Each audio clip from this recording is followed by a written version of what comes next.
और समझाऊंगा इसमें। इलस्ट्रेशन नंबर 9 में, इलस्ट्रेशन नंबर 9 में आप ध्यान दीजिएगा। Trader prepared his account on 31 मार्च। ये कह रहे हैं जी अपना अकाउंट ना जो है, ट्रेडर जो है अपना अकाउंट कब बनाता है? 31 मार्च को। अब ये 31 मार्च को अगर अकाउंट बनाता है तो इसका मतलब इसका जो बैलेंस शीट 31 मार्च को तैयार होगा, और बैलेंस शीट 31 मार्च को तैयार होगा तो क्लोजिंग स्टॉक भी कब का चाहिए बेटा? 31 मार्च का ही चाहिए होगा। Due to some unavoidable reason no stock taking could be possible. कह रहे जी 31 मार्च को स्टॉक चाहिए था, आपको पता होना चाहिए था, लेकिन कुछ ऐसी सिचुएशन थी कि हमने 31 मार्च तक पता नहीं किया। हमें इसको पता करने में कितने दिन लग गए? 15 अप्रैल तक पहुंच गया। Total cost of goods in his godown, कि गोडाउन के अंदर जो गुड्स हैं वो 50,000 का है। ये फिजिकली गोडाउन में प्रेजेंट है बेटा, ये ध्यान रखना। 50,000 का गोडाउन में प्रेजेंट है, क्लियर है? और ये बीच में कुछ कहानियां हैं, उस कहानियों को छोड़ के एंड में एक लाइन पढ़ रहे हैं हम लोग। यहां लिखा हुआ वैल्यू ऑफ इन्वेंट्री, और यहां लिखा हुआ है cost of goods in his godown. अब दोनों में डिफरेंस समझ लो। ये जो गोडाउन के अंदर है रखा हुआ उसकी वैल्यू बता रहा है 15 अप्रैल को, और आपसे पूछ रहे हैं 31 मार्च को वैल्यू ऑफ इन्वेंट्री। अदीप देखो बेटा, वैल्यू ऑफ इन्वेंट्री वर्ड यहां लिखा हुआ है और यहां लिखा हुआ है कॉस्ट ऑफ गुड्स। वो आपसे ये पूछना चाह रहे हैं वैल्यू ऑफ इन्वेंट्री का मतलब समझो। वैल्यू ऑफ इन्वेंट्री का मतलब है जो सामान गोडाउन में है वो भी बता दीजिए, और जो सामान गोडाउन में नहीं है लेकिन वो हमारे हैं, किसी और के पास है, अगर वो हमारा है तो वो भी आप बता दीजिए। ये है वैल्यू ऑफ इन्वेंट्री। अगर वो यहां पे लिख देते फिजिकल इन्वेंट्री बताइए 31 मार्च का, तो इसका मतलब है वो आपसे ये पूछ रहे हैं कि गोडाउन में अवेलेबल कितना है, सिर्फ वो बताइए, किसी और के पास जो है उसको इग्नोर कर दीजिए आप। तो वैल्यू ऑफ इन्वेंट्री का मतलब है वो सारी वैल्यू बतानी है, जो हमारे पास है उसकी भी बता देनी है, जो हमारे पास नहीं है लेकिन चीज़ हमारी है वो भी बता देनी। ठीक है जी।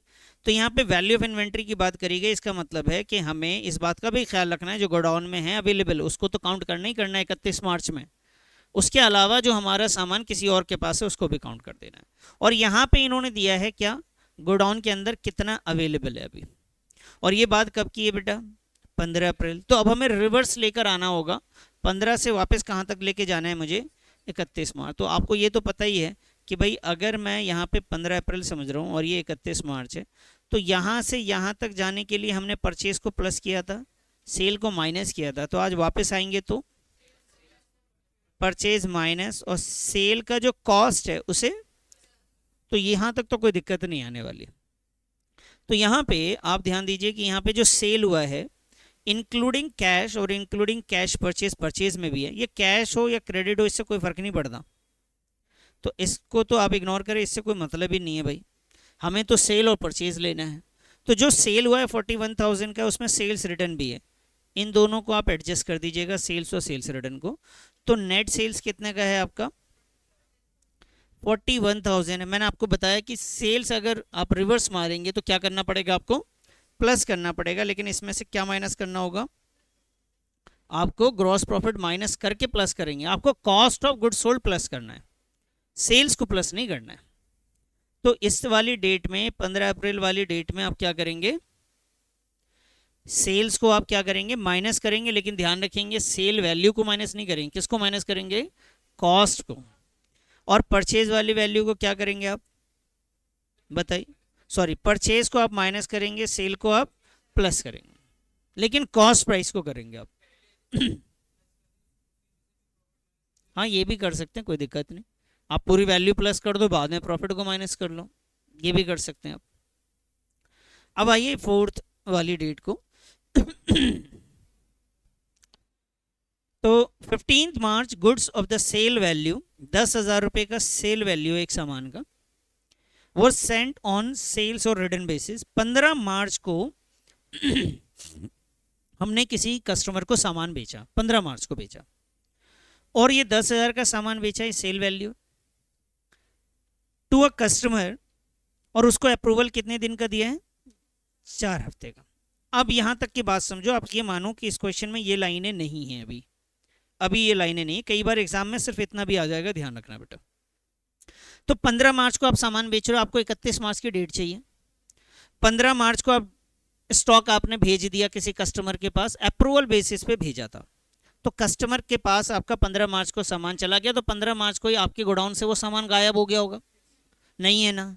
15 को भी नहीं रहा होगा, 31 को भी नहीं रहेगा, और आगे जब हम 15 अप्रैल को जब काउंट करने जाएंगे तो उस दिन भी नहीं रहेगा। अगर मैं ये आगे की चीज़ें मिटा दूंगा तो ये ध्यान रखना, कुछ नहीं है कहानी, बस इतना ही है।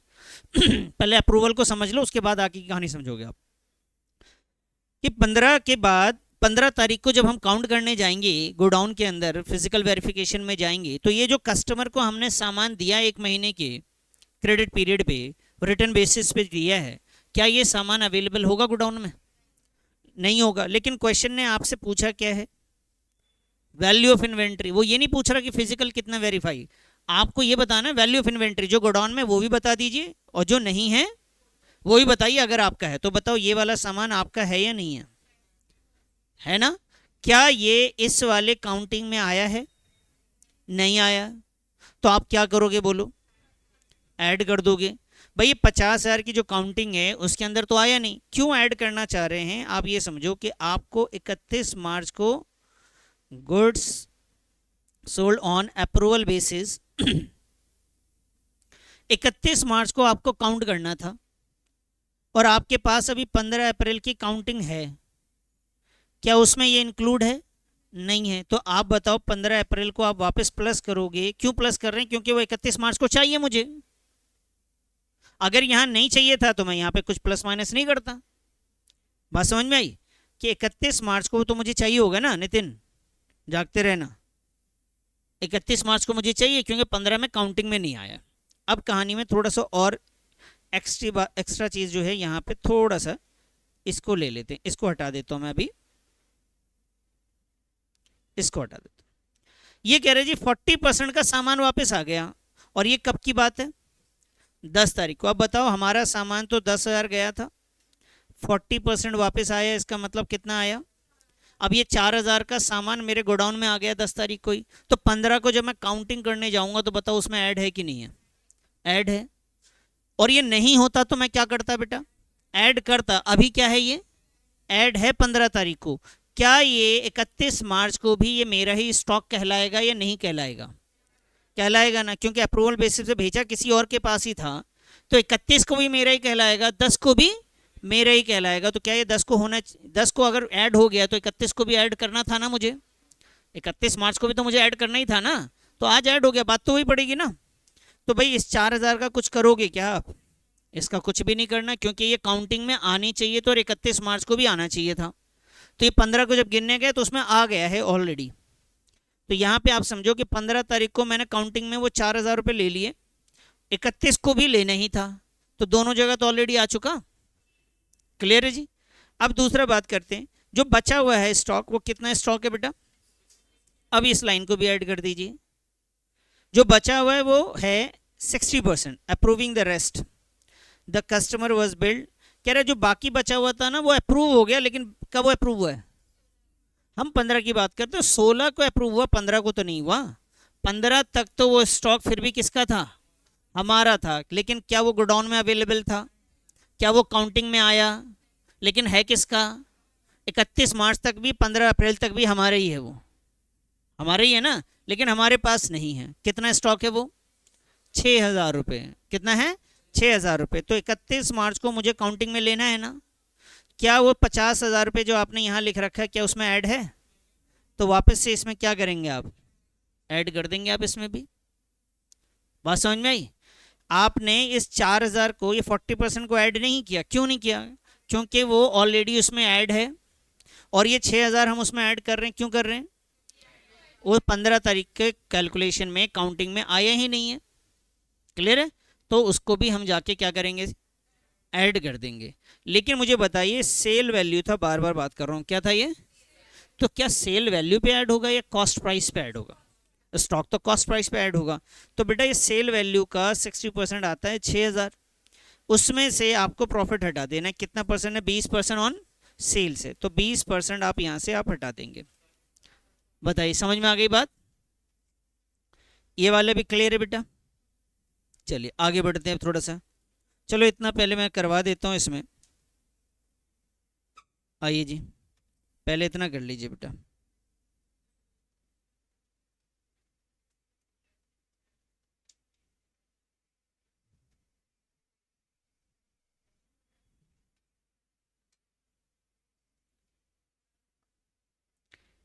Calculation of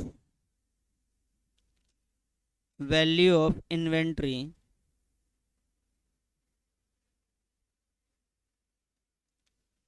as on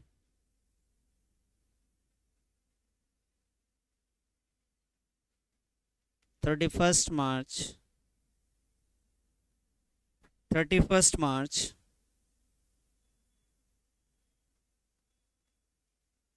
as on 31st March 2022।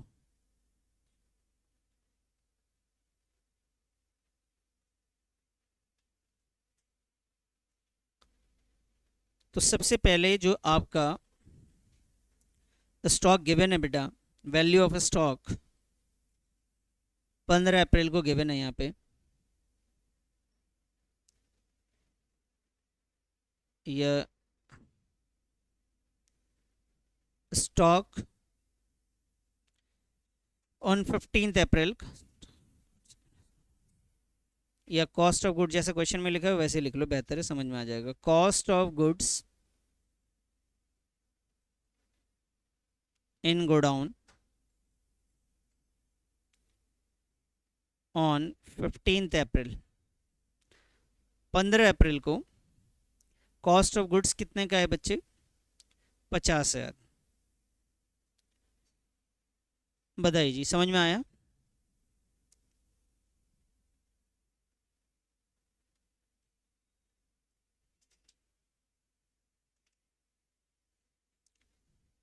Cost of goods in godown on 15 अप्रैल। अब मुझे इसमें क्या करना है बताइए? सेल, तो बेटा यहाँ पे सेल को प्लस कर दूं, कॉस्ट ऑफ गुड्स सोल्ड, जो सामान मैंने बेचा है उन दिनों 1 अप्रैल से लेके 15 अप्रैल के बीच में, उसको ऐड कर रहा हूं मैं। ठीक है, तो इसकी वैल्यू निकालनी पड़ेगी ना, इसकी वैल्यू तो गिवन नहीं है आपके पास। तो आप चाहें तो यहाँ पे प्रेजेंट कर सकते हैं। आपके सामने जो है नेट सेल्स है, सेल पहले ऐसे कर देता हूँ, देखो देखो बेटा प्रेजेंट कैसे कर। आपने सेल्स लिखा, सेल्स की वैल्यू आपके पास 41,000, तो हमने यहाँ लिख दिया जी। फिर मैंने माइनस करा इसमें से क्या? सेल्स रिटर्न को माइनस करा 1,000। कितना आया बताइए? ये 41 में से 1,000 गया, कितना आया? 40 है। अब इसमें जो है मुझे क्या माइनस करना पड़ेगा बेटा? इसमें माइनस करना पड़ेगा ग्रॉस प्रॉफिट। अच्छा, ग्रॉस प्रॉफिट के बारे में आप थोड़ा सा ध्यान दो। ग्रॉस प्रॉफिट कितना परसेंट बोला है? 20% ऑन सेल। तो ये सेल ही वैल्यू है ना, इसका 20% निकालो। 20% अगर आप निकालोगे 8,000 आएगा ये। अब कितना हो गया जी? ये आया जी 32,000। ये बात समझ में आ गई आपको?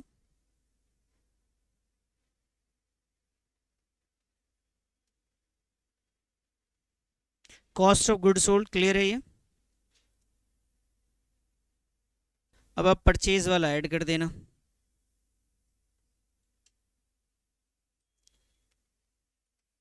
परचेजेस, कितने दिन का परचेजेस ले रहे हैं हम लोग?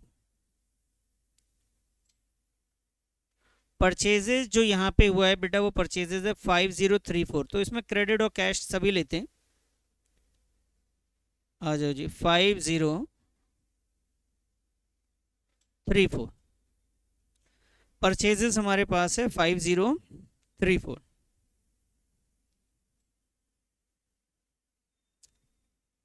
बताओ, ये 3 लाइनें समझ में आ गई? अब आओ फोर्थ वाले पे। परचेज को हाँ बेटा लेस कर दो। और बताओ इसमें अब हमें क्या ऐड करना है, जो हमने सामान अप्रूवल पे दिया था। Goods sold, cost of goods sold ऐसे लिख लो, cost of goods sold on approval basis. इसमें जो हमने सामान दिया है वो टोटल सामान तो बेटा हमारा था 10,000 का। ध्यान से देखना इधर, 10,000 का पहले कितना करेंगे आप 60%, फिर बच्चे 60% में से जो भी वैल्यू आती है उसमें आप ग्रॉस प्रॉफिट माइनस करोगे। क्लियर है ना? तो कितना आ जाएगा बताओ। देखो 10,000 का 60% कितना आया 6,000। अब 6,000 में से कितना माइनस करना है आपको 20% और माइनस करना है। ये कैलकुलेशन समझ में आएगा बाद में, ये कैलकुलेशन समझ में आ जाएगा, याद रहेगा ना। आओ जी बताओ कितना आया 4800। 10,000 का 60% 6,000, 6,000 में से 20% का प्रॉफिट का हटा दिया आपने तो ये 4,800 आ गया। ये आपको अप्रूवल समझ में आ गया लॉजिक। बाकी जो 40% था वो ऑलरेडी इंक्लूड है मेरा इसके अंदर, इसके काउंटिंग में आ गया क्योंकि गोडाउन में अवेलेबल हो गया था 10 तारीख को, तो इसमें आ गया है। कहानी ये है कि जब भी आप अप्रूवल पे किसी को भेजते हैं वो सारा सामान हमारा ही है, हमारे वैल्यू ऑफ इन्वेंट्री में ऐड होना चाहिए। हम वही काम कर रहे हैं बेटा, वो ऑलरेडी 4,000 कर चुके थे तो हम 6,000 और कर रहे थे, लेकिन कॉस्ट प्राइस पे करेंगे हम लोग। ये भी हो गया जी। अब आइए लास्ट लाइन जो समझाना है। Trader had also receive goods costing ₹8,000। अब यहाँ पे कॉस्टिंग बोल दिया है तो इसमें प्लस माइनस प्रॉफिट लॉस कुछ करना नहीं। कह रहे जी ट्रेडर को, दुकानदार को 8,000 रुपये का सामान मार्च में मिला सेल ऑन कंसाइनमेंट बेसिस। मैंने आपको समझाया था कंसाइनमेंट बेसिस में क्या होता है कि कोई बंदा आपको सामान देता है बेचने के लिए कि आप बेच दो, वो सामान आपका होता नहीं है, वो आपके पास रखा है बेचने के लिए, अगर नहीं बिकेगा तो आप लेके चला जाएगा। तो इसमें जो सामान देने वाला है उसे हम लोग कंसाइनर कहते हैं, जिसके पास सामान है उसे क्या बोलेंगे हम लोग कंसाइनी बोलेंगे। तो सामान अगर कंसाइनर ने भेजा है 8,000 रुपये का, उसमें से आपने 20% 31 मार्च से पहले ही बेच दिया, तो क्या 31 मार्च के काउंटिंग में अगर काउंटिंग करने जाओ फिजिकल स्टॉक तो क्या उसमें होगा? नहीं होगा बेटा। जो बिक गया क्या वो होगा? आप काउंटिंग करने गए कब थे बताओ? 15 अप्रैल को गए थे, तो 15 अप्रैल में क्या ये 20% जो आपने बेचा है 31 मार्च तक ही बेच दिया, क्या ये है? नहीं है। अब अगला बताइए अनदर 50% आपने कब बेचा? तो 15 अप्रैल तक जाके 50% और बेच दिया, यानी 1 अप्रैल से लेके 15 के बीच में 50% और बेच दिया। काउंटिंग जिस दिन करने गए क्या उस दिन ये 50% भी रहा होगा? नहीं रहा होगा बेटा। ये 8,000 है ना, 8 में से पहले आपने कितना परसेंट बेच दिया था, कितना हो गया 60। ठीक है जी। और फिर इसी 8,000 का है, ये ध्यान रखना, इसी 8 का पहले 20% बेच दिया, उसके बाद जाके हमने 50% और बेच दिया। अब बताइए कितना बच गया बेटा, बोलो। अब 2,400 बच गया है। ये तो मेरे गोडाउन में आ गया होगा ना काउंटिंग में, हाँ या ना बोलो। ये अब हमारे गोडाउन के काउंटिंग में आया कि नहीं आया? तो मुझे बताओ इस 8,000 के सामान में 20% जो आपने बेच दिया ये तो काउंटिंग में नहीं आया, और नहीं आना भी नहीं चाहिए था। 8,000 का दुकान में आया सामान, उसमें से 20% तो बिक गया, ठीक है। तो 31 मार्च को क्या वो मेरे गोडाउन में था? नहीं था। अब आ जाइए आगे की डेट में गए, 15 अप्रैल तक जाते जाते 50% और बिक गया, तो 80% बिक गया। अब बचा कितना? सिर्फ 20%, तो 30% बचा, ठीक है। तो 30% 8,000 का कितना आया 2,400। तो 2,400 का सामान मेरे गोडाउन में अभी भी पड़ा हुआ है ना। टोटल 8,000 का सामान आया था जिसमें से 2,400 का सामान अभी भी गोडाउन में है, और वो बताओ इस काउंटिंग में आया कि नहीं आया? वो आ गया, लेकिन क्या वो सामान हमारा था? वो हमारा नहीं था। अब क्या करेंगे बोलो? चलो माइनस कर लो बस। क्या है ये? लेस गुड्स, हाँ बच्चे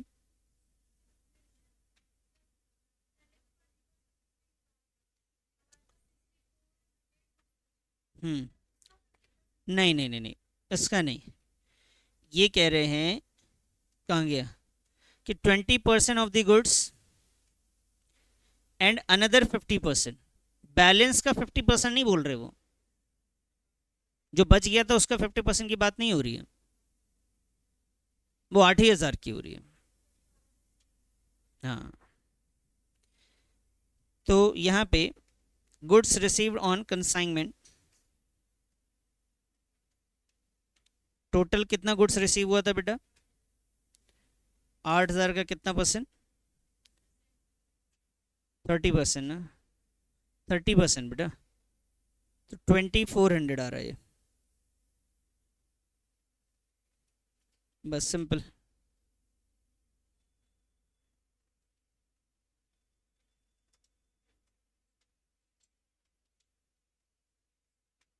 अब बताओ इसका आंसर क्या आएगा,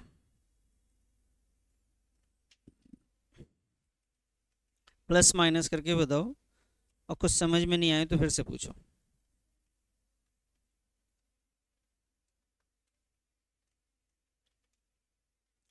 बेटा ये 10,000 का 60% तो इसका आ गया 6,000, तो बेटा ये सेल वैल्यू पे है, ये सेल वैल्यू है, लेकिन हमें यहाँ पे किस पे दिखाना है, कॉस्ट पे। तो प्रॉफिट कितना परसेंट है इसमें, तो 20% हटा दिया। हाँ, जो भी वैल्यू थी उसका 20%, 6,000 का 20%, 10,000 का। बेटा यहाँ पे 10,000 में ये सेल वैल्यू साफ साफ लिखा हुआ सेल वैल्यू है, इसका 40% तो आपके पास ऑलरेडी इंक्लूड हो चुका है, जितनी भी वैल्यू रही होगी उसने इंक्लूड कर दिया, आपको करने की जरूरत नहीं है। 40% आपके गोडाउन में आ गया, वो तो काउंटिंग में आ चुका है। बचा कितना है आपके पास है, बचा आपके पास 60% है, तो वो 60% जो है वो आप काउंट करोगे। अगर इसका 10,000 का 60% अगर आप निकालने जाए तो 6,000 आया, लेकिन ये तो सेल वैल्यू पे आया ना। अब इसमें प्रॉफिट कितना इंक्लूड होगा, तो 20% हटाना पड़ेगा प्रॉफिट का अमाउंट, इसलिए वो 20% हमने यहाँ से हटा दिया जी। हाँ हाँ, कौन सा, ये वाला, हाँ। हम्म, हाँ।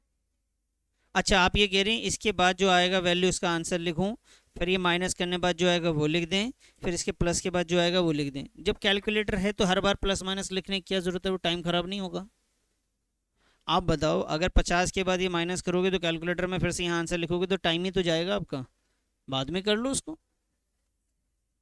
हाँ हाँ, कर सकते हैं, लेकिन वक्त ख़राब होगा उससे, और कुछ नहीं होगा। कितना आ रहा है, 79366, तो इसे क्या बोलेंगे भाई हम लोग, वैल्यू ऑफ क्लोजिंग इन्वेंट्री। ये वैल्यू है बेटा, ध्यान रखना। वैल्यू ऑफ क्लोजिंग इन्वेंट्री में इसी बात का ख्याल रखना है कि जो हमारे पास है वो भी हमारा है, जो हमारा सामान किसी और के पास है वो भी आएगा, दोनों आएंगे। गुड्स एंड अप्रूवल वाला समझ में आ गया। चलो नेक्स्ट क्वेश्चन पे चलते हैं अब।